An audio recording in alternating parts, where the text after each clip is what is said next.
이수 이산이 잘 키우겠습니다. 구독, 좋아요, 사랑입니다. 바이바이. 안녕하십니까. 동탄벤츠 김지한 부장입니다.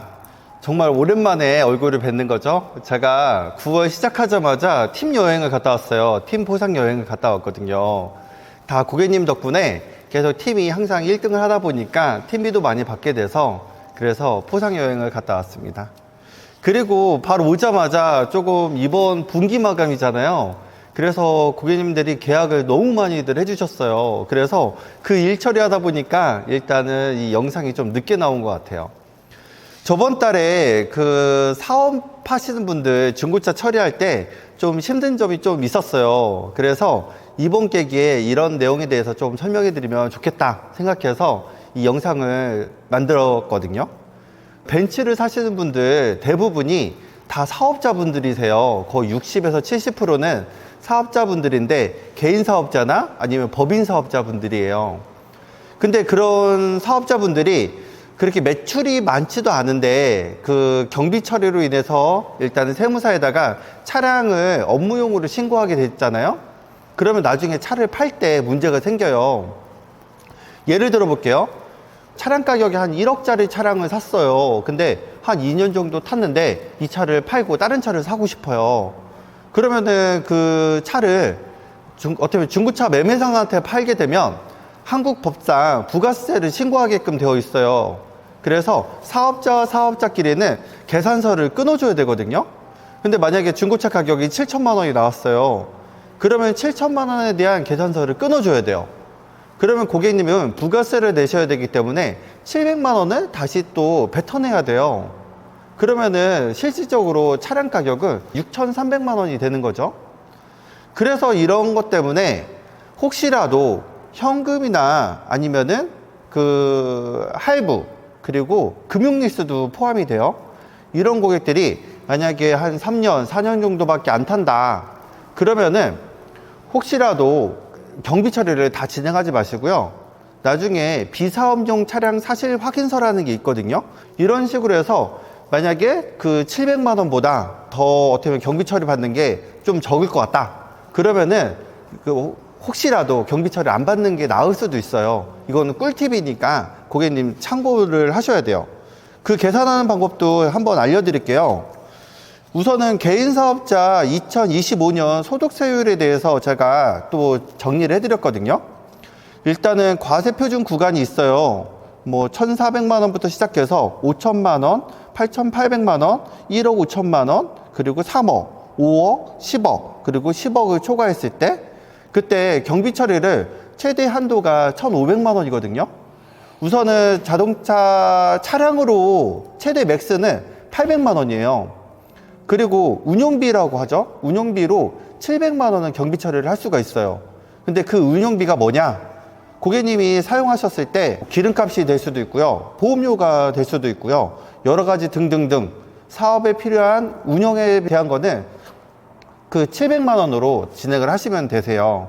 그래서 이거를 만약에 1,500만 원 보통은 다 마치시거든요.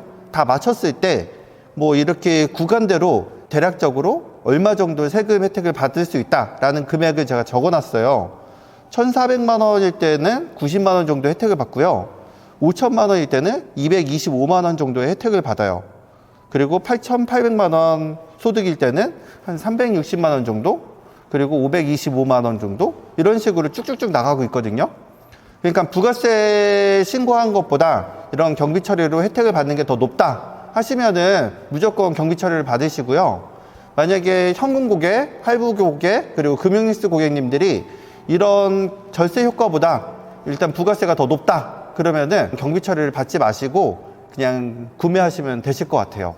이거는 하나의 꿀팁이니까. 그리고 세무사분들은 세무적으로 훌륭하신 분들이고, 그리고 저는 차량을 팔았을 때 고객님께 가장 유리한 컨설팅을 해줘야 되잖아요. 그래서 이런 얘기를 해드리는 거예요. 그리고 법인 사업자들도 있어요. 법인 세율은 개인 사업자보다 세금이 좀 적거든요. 그 대신 매출이 많겠죠. 그래서 2억 구간에서는 법인 세율이 한 9%가 발생돼서 한 경비 처리를 1,500을 진행했을 때 한 135만 원 정도 혜택을 받고요. 그리고 2억에서 200억 사이, 그거는 법인세율이 한 19%가 적용이 돼요. 그러면은 315만 원 정도 혜택을 받죠. 이런 거를 꼭 참고를 해 주셔야 돼요.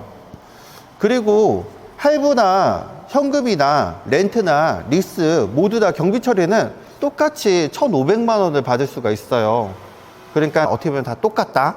하지만 서로 장단점이라는 게 있으니까 그것도 계산을 좀 해보셔야 돼요. 일단은 정량법이라는 게 있어요. 세법에서는. 그러니까 만약에 또 아까 비유대로 1억짜리 차량을 샀다. 그러면은 거기에 나누기 5를 하셔야 돼요. 그러니까 5년간 감가상각비라고 해서 이거를 세무적으로 혜택을 주겠다라고 하는 거거든요. 일단은 그러면 5를 나누게 되면 연간 2천만 원이에요. 근데 세법은 연간 2천만 원을 다 진행을 안 하죠. 일단은 최대 맥스가 800만 원이에요. 그럼 1200만 원이 없어졌잖아요. 이건 없어진 게 아니에요. 유보를 시킨 거예요. 이월시킨 거다 보니까 고객님이 나중에 차량을 팔게 되면은 중고차 시세랑 그 감가상각비 대비했을 때랑 어떻게 보면은 소득이 좀 생겨요. 중고차 가격이 좀 더 높으니까. 그럴 때 혜택을 다 줘요. 그러니까 다 없어지는 게 아니다. 그것도 참고 한번 해주세요. 각자 맡은 세무사님들 다 훌륭하신 분 많이 계시니까 세법으로는 거기 그분들한테 많이 물어보시면 되실 것 같고요.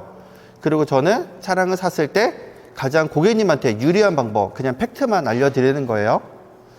그리고 보통 현금 고객님들은 그냥 제일 싸니까 장점은 이자가 발생이 안 되잖아요. 일단은 현금이 제일 싸요. 근데 나중에 한 3년 정도 탔는데 팔게 됐다. 그럼 부가세 내셔야 되잖아요. 그런 단점은 있어요. 그리고 리스나 렌트 같은 경우는 일단은 이자 비용이 발생되다 보니까 그래서 어떻게 보면은 좀 현금보다는 비싸죠. 그 대신 계산서를 끊어줄 필요가 없어요. 그러니까 대여 상품이잖아요. 그래서 금융사 사업자가 있다 보니까 그 사업자에서 중고차 사업자들한테 계산서를 끊어줘요.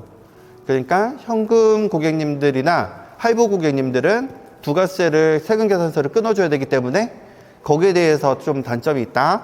그리고 뭐 리스나 렌트 같은 경우는 고객님께서 만약에 뭐 단기간 타신다 하실 때는 보통 세금 계산서를 끊어주지 않기 때문에 그래서 부가세 신고하실 필요는 없다. 그런 장점이 있어요. 그리고 리스비는 보통 월 한 200만 원 정도 나왔다. 그러면은 한 90%는 차량 대금으로 진행이 되고요. 한 10% 정도는 운용비로 빠져요. 보통 현금 고객님들도 차량 가격 800만 원 기본적으로 세팅이 되다 보니까 운용비용 700만 원을 맞춰야 되잖아요. 뭐 일단 보험료나 그런 아까 얘기했듯이 그런 식으로 700만 원을 맞추기가 조금 힘들 수도 있어요. 근데 리스나 렌트 같은 경우는 월 대여료에서 그러니까 리스비나 렌트비에서 운용비용으로 다 포함을 시키는 경우가 있어요. 렌트 같은 경우는 차량 가격은 70%가 인정되고 30%가 운용비용으로 인정이 돼요. 이런 장점도 있으니까 꼭 한번 참고 한번 해주세요. 그리고 기존에 아시는 영업사원분들 있잖아요. 그분들한테 전체적으로 그 견적서를 뽑아달라고 하셔야 돼요. 예전 제 영상 보셨죠? 운용리스 계산 방법은 되게 간단해요. 월 리스료 곱하기 개월수 그리고 더하기 잔존가치 이렇게만 하시면은 일단은 전체적으로 이자가 나오니까 그리고 대출에 대한 금액도 나중에는 빼시면은 이자 비율이 나와요. 그러니까 그것도 꼭 참고 한번 해주시고요. 그리고 벤츠는 또 벤츠 모빌리티라는 렌트 회사가 있어요. 그 회사에서는 벤츠랑 협약이 되어 있기 때문에 어느 렌트카 회사보다 가장 저렴할 거예요. 금액 자체가. 또 장점은 있죠. 보증 연장을 상품을 다 진행하고 있어요. E클래스, S클래스, SUV 같은 경우는 워런티 플러스 베이지가 적용이 돼 가지고요. 추가적으로 3년에 10만 원에서 추가 워런티가 적용이 된다. 그리고 차량 가격 할인도 기본적으로 세팅되어 있다. 그런 장점이 있고 렌트 같은 경우는 스트레스 DSR 같은 게 다 적용이 안 되고 있어요. 그래서 그런 장점도 있다. 또 가장 큰 장점은 고객님 나중에 렌트카를 반납할 때 있잖아요. 그럴 때 감가율 비율이 다 상정이 되어 있는데 그 대신 여기 맨 밑에 대여 기간 동안에 총 수리 비용이 합의 총 차량 가격 20%를 초과하지 않으면 그 경우에는 상기 감가를 적용하지 않는다라는 게 있어요. 그러니까 사고가 나도 감가를 적용하지 않겠다는 거예요.